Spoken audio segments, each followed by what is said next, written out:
តែអូនមៀវក៏ស្រែកថាឈប់សិននាងមានរឿងមួយចង់និយាយជាមួយស្ដេចន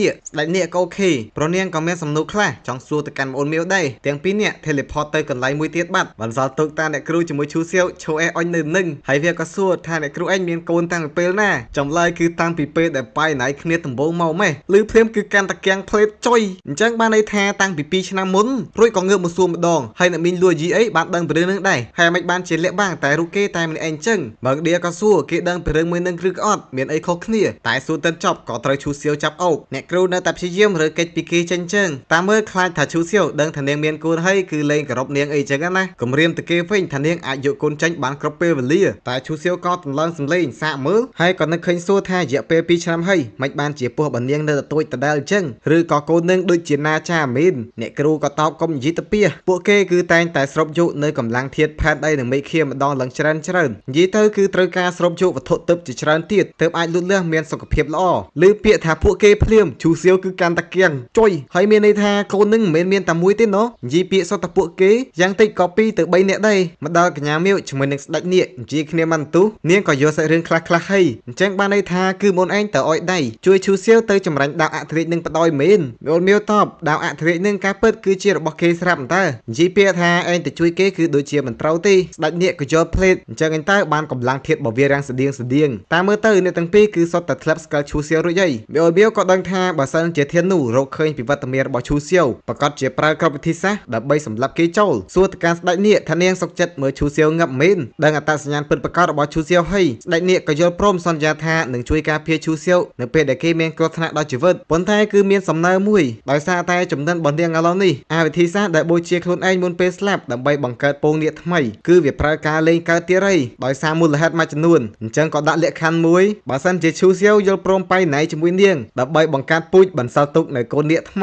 នាងគឺនឹងជួយគេឲ្យអស់ពីសមត្ថភាពតែម្ដងចើម៉ែប្រកាសមួយនឹងមើលទៅគឺចំណេញបាននាគមួយក្បាលទៀតហើយមីអូនមៀវក៏សន្យាថានឹងយករឿងមួយនេះទៅប្រាប់ឈូសៀវឲ្យកាត់បំពើនៅទន្លេហងសិនវិញគ្រប់គ្នាក៏កំពុងតែសមាធិប្រមូលផ្ដុំស្ដារនៅកម្លាំងធាតុក៏ស្រាប់តែស្ដេចត្រាញ់បានភៀសខ្លួនមកដល់កន្លែងនេះដែរកញ្ញាសខ្មៅក៏ចេញមុខខាត់គំរាមកុំឲ្យវាធ្វើអីព្រេផ្ដាស់បើមិនចង់ងើបស្ដេចត្រាញ់ក៏ណែនាំខ្លួននឹងប្រាប់ពីគោលបំណងថាចង់មកប្រមូលផ្ដុំគ្នាជាមួយអ្នកដទៃទៀតកញ្ញាសខ្មៅក៏ផ្ញើសារទៅកាន់អ្នកខាងក្នុងឯស្ដេចត្រាញ់តាមមើលទឹកមុខរបស់វាដូចជាមិនស្រួលឡើយព្យាយាមសង្កេតមើលជុំវិញនឹងហើយកត់ត្រានៅព័ត៌មានទុកមួយផ្លេតក្រោយកញ្ញាលឿនស៊ូក៏ចេញមុខទទួលពួកគេក៏សួរសុខទុក្ខគ្នាយ៉ាងធម្មតាហើយស្រាប់ពេលក៏ឈូសៀវជាមួយអ្នកគ្រូបានមកដល់កន្លែងនេះដែរស្ដេចត្រាញ់វិញគ្រាន់តែឃើញក៏ដឹងផ្លេតឆ្ងល់ថាមិនបានជាឈូសៀវមានចំហាយដាវអធិរាជនៅក្នុងខ្លួនរបស់គេអញ្ចឹងធានសេងឃើញម៉ងឌៀមានសុវត្ថិភាពក៏សប្បាយចិត្តមែនទែនរត់មកទទួលបិសាចមួយប៉ុណ្ណក៏ចាប់ផ្ដើមបារម្ភវិញប្រឡំនេះពូជអម្បូរបិសាចរបស់ពួកគេគឺប្រៀបដូចជាត្រីនៅលើជ្រុញមិនដឹងថាឈូសៀវធ្វើយ៉ាងណាដាក់ពួកនាងលៃហើយឃើញវាអត់ទៅចាត់ការជាមួយពួកបិសាចភ្លាមអញ្ចឹងក៏ចង់ទៅនិយាយគ្នាមុនក្រែងលោឈូសៀវបទូដៃឲ្យខ្លះតែឈូសៀវក៏ប្រាប់ឲ្យចាំនិយាយគ្នាពេលក្រោយទៅគេមានរឿងសំខាន់ផ្សេងទៀតដែលត្រូវធ្វើឬភ្លាមឆ្ងល់បដ យចុយហើយរឿងសំខាន់អីទៀតហើយឯឈូសៀវក៏ចាប់ផ្ដើមសង្ស័យទៅកាន់កម្លាំងធាតុរបស់ស្ដេចត្រាញ់ព្រោះវាស្តៀងគ្នាជាមួយពលឹងភ្នែកមួយក្នុងខ្លួនមីងយ៉ាវមែនទែនប៉ុន្តែវត្ថុមួយនោះគឺមកពីខាងក្រៅឋានសួគ៌តែនៅក្នុងពិភពសម្ងាត់ថៃជីបុរាណមួយនេះគឺមិនគួរមានពួកវានោះទេបានន័យថាស្ដេចត្រាញ់ចំពោះមុខគេត្រូវបានធានុគ្រប់គ្រងដោយប្រើវិធីសាស្ត្រណាមួយមិនខានឯស្ដេចត្រាញ់វិញក៏ចាប់ផ្ដើមភ័យខ្លួនដែរព្រោះឃើញឈូសៀវសម្លឹងវាឡើងមកដាក់ភ្នែកតែលួឥឡូវនេះដឹងថាអញគឺមិនទាន់ចាប់ផងក៏ត្រូវឈូសៀវប្រើរេវេទមន្តកម្រិតទី7ដាក់ទៅកាន់វាភ្លេតខុំជៀបក៏សួរទាំងភ័យចំហូលីសានឯងចង់ធ្វើអីនឹងពួកយើងសុទ្ធតែជាអ្នកហ្វឹកហាត់មកពីកន្លែងតែមួយមូលហេតុអីបានជាធ្វើដាក់ខ្ញុំបែបនេះបើខ្ញុំធ្វើអីទៅខុសដាក់ទៅកាន់ហូលីសានឯងសូមផ្ដល់ឱកាសឲ្យខ្ញុំសុំទោសផងកញ្ញាលិនសួរវិញក៏យល់ដែរមកសួរថាមានបញ្ហាអីមែនឈូសៀវអត់ទាន់បកស្រាយទេសួរពួកគេទៅវិញមានដឹងអត់អាសត្វចម្លែកដែលដេញពីប្រហាពួកគេគឺជាអីហើយចម្លើយគឺប្រកាសជាអត់ដឹងអីតែបិសាចមុខ7វិញគឺឆ្លាតមែនទែនស្ដាប់យល់ន័យរបស់វាភ្លេតថាឈូសៀវចង់សម្ដៅទៅលើស្ដេចត្រាញ់មានការតាកតងជាមួយអាសត្វចម្លែកនោះឈូសៀវទទួលស្គាល់ហើយសរសើរអាប្រកាសយូអេងព្រឹកឆ្លាតមែនពពួកសត្វចម្លែកទាំងអស់នោះគឺត្រូវបានគ្រប់គ្រងទៅដោយអ្នកខ្លាំងលាក់មុខម្នាក់មានឈ្មោះតាធាននូហើយយ៉ាងហោចណាស់វាក៏មានកម្រិតពាក់កណ្ដាល Emperor ដែរគ្រប់គ្នានៅកន្លែងនេះគឺមិនមែនជាដៃគូរបស់វាឡើយព្រឹទ្ធាចារ្យម្នាក់ក៏ចោទសួរបើសិនជាពួកយើងអត់ទៅរករឿងជាមួយពួកវា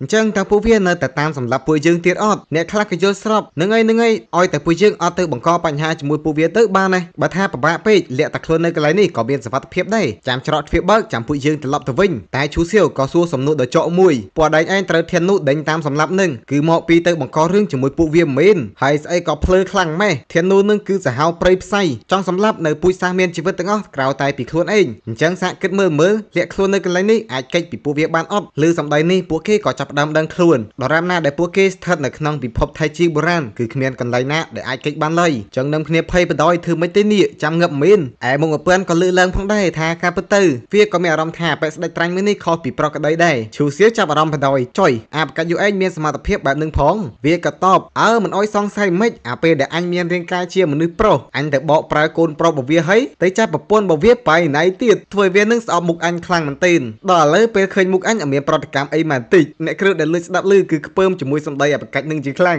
ងមុខមកប៉ុណ្្នឹងវាមានរាងកាយមនុស្សស្រីប៉ុន្តែការពិតជាមនុស្សប្រុសអញ្ចឹងខ្ញុំពិបាកហៅវាខ្លាំងមែនទែនច្រឡំពេលខ្លះហៅនាងច្រឡំពេលខ្លះហៅអាហើយមុខមកប៉ុណ្ក៏ចង់ដឹងថាមិនបានជាឈូសៀវអាចចាត់ពីភាពខុសប្រក្រតីរបស់ស្ដេចត្រាញ់បានប៉ុន្តែឈូសៀវអត់តបនោះទេព្រោះអត់ទុកចិត្តអាបកាច់មុខមកប៉ុណ្្នឹងឡើយការពិតទៅវាបានដឹងគឺដោយសារតែស្នូលធម្មពលរបស់វាប៉ុណ្ណោះហើយមនុស្សដែលបានដឹងថាវាមានស្នូលធម្មពលចម្លែកក៏មិនច្រើនដែរក្រៅតែពីអ្នកចិត្តស្និទ្ធមួយចំនួនឯមុខមកប៉ុណ្ក៏មិនភ្លឺទៅសម្លុកសួរឡើយព្រោះដឹងថាវាអត់ឈ្នះសួរឈូសៀវថាចង់ធ្វើយ៉ាងម៉េចទៀតប្រឡងនេះជីវិតមនុស្សនៅកន្លែងនេះទាំងអស់គឺធ្លាក់នៅលើស្មារបស់គេអីតែឈូសៀវអត់តបទេបានប្រើយុទ្ធសាស្ត្រ teleport គ្រប់គ្នាទៅកន្លែងផ្សេងអស់ព្រោះស្នូលធម្មពលសម្ងាត់របស់ខ្លួនគឺមិនអាចបែកធ្លាយជាសាធារណៈបានឡើយរួចនាំអ្នកគ្រូទៅឆែកមើលការចងចាំរបស់ស្ដេចត្រាញ់ហើយដឹងថាស្ដេចត្រាញ់ពិតជាត្រូវបានធានូគ្រប់គ្រងមែនអ្នកគ្រូក៏ចាប់អារម្មណ៍ទៅកាន់ធម្មពលមួយសួរថាជាអីហើយធម្មពលមួយនឹងគឺចម្លែកយ៉ាងខ្លាំងឈូសៀវពិនិត្យមកសន្ទុះក៏ទាយថាវាប្រហែលជាដាវរបស់ធានូប៉ុន្តែមិនបានជាមានចំហាយរបស់ធានដាវក្នុងនោះដែរវិភាគមកសន្ទុះក៏ដឹងថាការពិតទៅធានដាវគឺលួចគ្រប់គ្រងធានូជាសម្ងាត់អ្នកគ្រូឃើញទឹកមុខរបស់គេឡើងតានតឹងក៏សួរថាមិនអីទេអីឈូសៀវតបថាកុំបារម្ភប៉ុន្តែស្ថានភាពគឺមិនល្អនោះឡើយវាបានប្រើវិធីសាស្ត្រលៀងខួរទៅកាន់ស្ដេចត្រាញ់អញ្ចឹងធានូប្រកាសជាដឹងមិនខានហើយបើសិនជាវារកឃើញពីសមត្ថភាពពិសេសរបស់ស្នូលធម្មពលរបស់គេគឺនឹងប្រើវិធីសាស្ត្រគ្រប់បែបយ៉ាងមកសម្លាប់គេចូលអ្នកគ្រូក៏បារម្ភអញ្ចឹងពួកយើងគួរតែធ្វើមិនចោះឈូសៀវវិញអត់ទាន់ស្លន់ស្លោអីឡើយចាប់ផ្ដើមការវិភាគរបស់គេជាថ្មីមីអូនមៀវបាននិយាយថាធានូត្រូវបាន Emperor Taiji សម្លាប់ហើយឥឡូវនេះ Emperor Taiji ក៏កំពុងតែព្យាយាមប្រយុទ្ធជាមួយធានូដែរហើយគេក៏មានអារម្មណ៍ដឹងថាការលៀងខួរក្បាលរបស់ស្ដេចត្រាញ់គឺងាយស្រួលមែនទែនអញ្ចឹងក៏មានន័យថា Emperor Taiji មកជួយគេជាសម្ងាត់សរុបមកអាចកម្បាំងរបស់គេដោយមាន Emperor Taiji ជួយគឺនឹងអាចលាក់ទៅកាន់ធានូបានមួយរយៈទៀតរីឯស្ដេចត្រាញ់ក៏នឹងក្លាយជាកូនអុករបស់ពួកគេទាំង3ហើយឥឡូវក្តារអុកគឺត្រូវបានផ្លាស់ប្ដូរហើយព្រោះស្ដេចត្រាញ់ត្រូវបានគេជាមួយ Emperor Taiji គ្រប់គ្រងជាសម្ងាត់ឯធានូវិញគឺអត់បានដឹងទិលទៅសោះស្ដេចត្រាញ់វិញត្រូវបានឈូសៀវលៀងខួរក្បាលឲ្យហើយក៏បានដឹងខ្លួនស្នើសុំឲ្យអ្នកទាំងពីរសម្លាប់គេចោលមកព្រោះវាត្រូវបានអភិសេកអ្នកនោះមកគ្រប់គ្រងអីតែឈូសៀវអត់បានធ្វើអីទេប្រាប់ថារូគេមានរយៈពេល45នាទីក្នុងការបកស្រាយរឿងរ៉ាវគ្រប់យ៉ាងអញ្ចឹងដឹងព័ត៌មានរបស់ធានូប្រមាណឲ្យប្រាប់គេទាំងអស់មកវាគឺចង់រៀបចំនៅផែនការដ៏អស្ចារ្យមួយ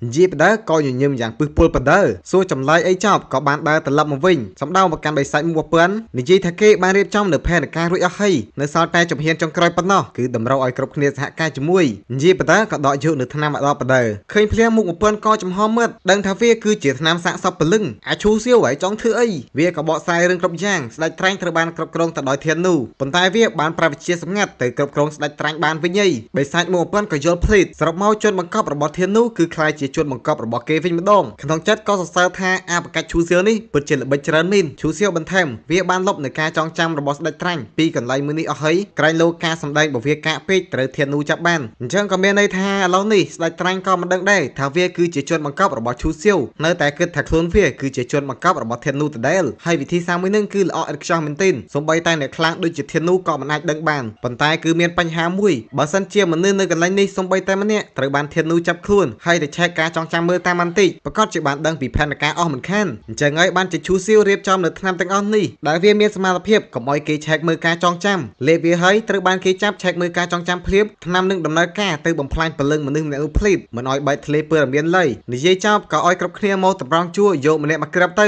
មុខមកពឿនក៏សរសើរអាបកាច់យន្តនេះពិតជាព្រៃផ្សៃមីនតែក៏មានណាគេហ៊ានជំទាស់ដែរទាំងបិសាចទាំងមនុស្សលោកហើយអត់តាមម្នាក់ប៉ុណ្ណោះគឺជាអ្នកគ្រូធ្វើឲ្យមុខមកពឿនអត់សុខចិត្តនោះទេមិនបានជានាងអត់លេបថ្នាំនឹងដែរអញ្ចឹងឈូសៀវខ្ពើមបកស្រាយបើបកាច់ឯងអត់ចង់លេបទេក៏អត់ទៅប៉ុន្តែបើអញ្ចឹងគឺនឹងត្រូវដេញចេញពីកោះមួយនេះហើយណាតវ៉ាអត់កើតមុខមកពឿនក៏គ្មានជំរឿអីក្រៅពីលេបថ្នាំដែរកុំព្រាមទៅឈូសៀវថាកុំភ្លេចបកលនៅថ្នាំមិនសាបបើឲ្យពួកគេនៅពេលក្រោយហើយអបកាច់យោមួយនឹងក៏ប្រើក្បាច់ដដែលស្បត់ទៅកាន់ធានដៅបើវាអត់គោរពពាក្យសម្ដីនោះទេគឺឲ្យផ្ទះបាញ់មកមើលស្ដេចត្រាញ់វិញម្ដងវាត្រូវបានឈូសៀវបញ្ជូនមកកន្លែងមួយហើយភ្ញាក់ដឹងខ្លួនភ្លាមក៏ឆ្ងល់ភ្លេចថាមិនបានជាអញនៅកន្លែងនេះតែអត់ចាប់អារម្មណ៍អីច្រើនទេទៅបន្តការងាររបស់វាទៀតដោយចាប់ផ្ដើមធ្វើដំណើរទៅកាន់ទន្លេហួងសិនហើយចូលមកដល់ក៏ដូចលើកមុនអញ្ចឹងហើយមកជួបជាមួយអ្នកយាមនិយាយណែនាំខ្លួនអីចឹងទៅនឹងសុំចូលទៅជួបជាមួយអ្នកផ្សេងទៀតចូលមកដល់ពួកគេក៏នាំគ្នាសម្ដែងដែរធ្វើដូចជាស្ដេចត្រាញ់ទើបតែចូលមកកន្លែងនឹងជាលើកទី1អញ្ចឹងឯស្ដេចត្រាញ់ក៏ចាប់ផ្ដើម ប្រមូលពើល្មានសួរមឹងឌៀថានាងដឹងអត់អ្នកខ្លាំងដែលនៅក្នុងទន្លេជាតិណាគេហើយមិនបានជាពួកគេនៅកន្លែងនេះអញ្ចឹង